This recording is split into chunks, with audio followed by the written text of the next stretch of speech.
to you the outstanding senior man, Matthew Sauer, or Matt as most of us know him. He's from East Lansing, Michigan, and he is here with his parents, John and Angie Sauer, and sister Sharon. Is that correct? Welcome. Matt is very active. He has been in 7 productions with Tower Players.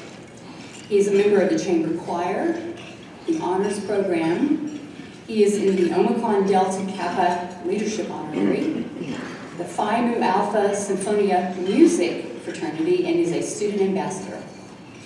After graduation, Matthew will serve as admission counselor for Hillsdale College. Let's welcome Matthew.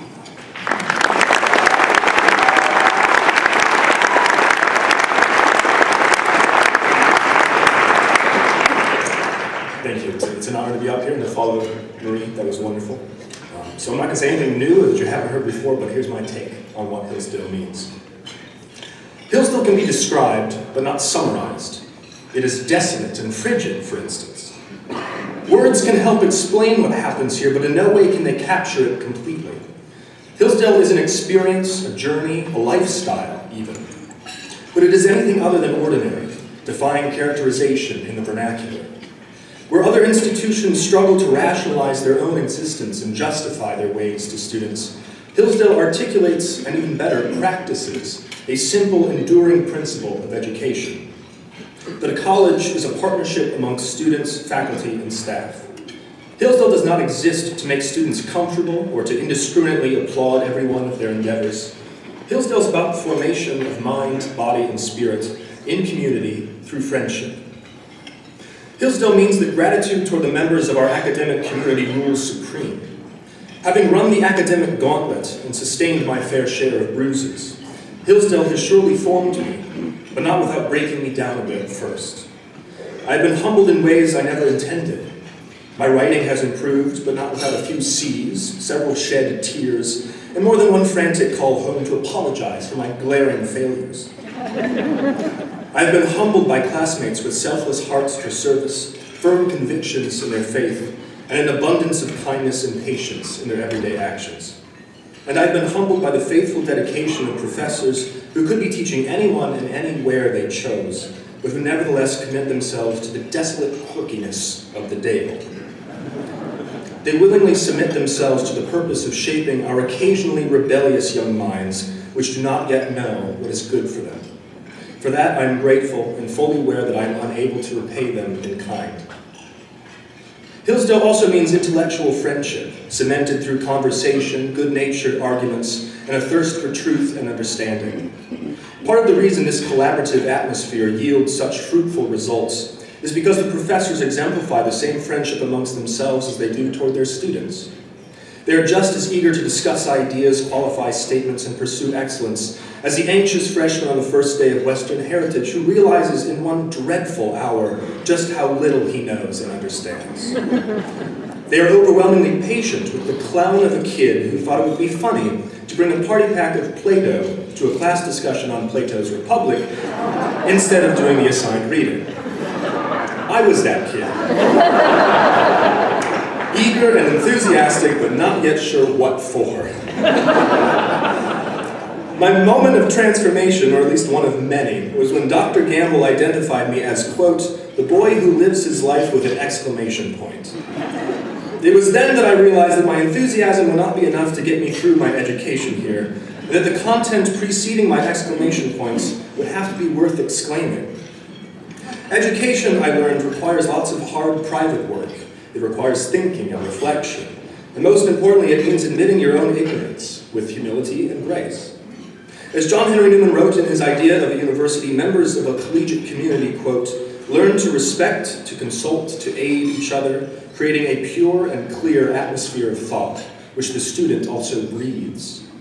We live, work, and play together, mutually benefiting one another by our sincere efforts, not by enthusiasm alone. The remote location helps to start this process, but the quality and commitment of the people here maintains and prospers it. Hillsdale expects excellence and strives to maintain its mission and constantly improve its reputation by affirming its traditions. One of the best things about Hillsdale is that it is neither cutting edge nor innovative. Neither, however, is it stagnant, ossified, or lifeless. Sustained by the deep and meaningful roots of its own heritage and that of the West, Hillsdale students are nourished by the best ideas, challenged by the most pernicious threats to them, and exhorted to exhibit virtue. In a similar vein, Hillsdale teaches the importance of ordering our loves. It holds that we must differentiate between pursuits and recognize some as superior to others. My own experience in theater and music, for instance, has given me the opportunity to explore and create with outstanding actors and musicians who have pushed me to refine my skills and have inspired me by sharing their talents so freely. Granted, they have also forced me to wear powdered wigs and tights on more than one occasion. Nevertheless, they collectively love what they do and surely recognize excellence when they see it. While I have much left to read, learn, and experience, I think Hillsdale's love of fine things and pursuit of excellence has given me a proper disposition to appreciate beauty where it is found. As former Hillsdale professor Russell Kirk taught, it is the permanent things which are in the greatest need of conservation and care. Individually, man is not one of those permanent things. In fact, he is one of the most impermanent things in the universe, outlived by trees, tortoises, and even the ruins of his own city. When I first visited campus, I had an interview with Dr. Keltoff, who asked me to justify the purpose of life in light of the fact that we are all eventually, quote, food for worms. The question puzzled me then, and it still unsettles me at times, even now. But after 4 years here, I can at least attempt an answer, something I could not have done back then. Because he cannot last forever, man has a responsibility to care for and love those around him in his community, preserving, discussing, and perpetuating the truths that will outlast him. I am relieved that no matter what Hillsdale means to me, and it does mean a great deal, its mission and the activity of learning that it fosters remains unchanged from year to year. Hillsdale is a place which exists outside of time, where reading a book with a cup of tea constitutes a satisfactory evening, where marathon runners interact with ho-marathon classicists, where Aristotle, Aquinas, and Locke all find a place in our daily conversations, even those about current events, sports, and music. Hillsdale is not ignorant of modern trends or popular culture. In fact, it regularly addresses current events, recent scholarship, and social media. The difference is that it has chosen to operate out of a love for something which current trends have either forgotten, rejected, or are working to abolish: the human person. For this reason, I'm convinced, along with our institution's founders, that the earth is better and that heaven will be richer because of the life and work of Hillsdale College. Thank you.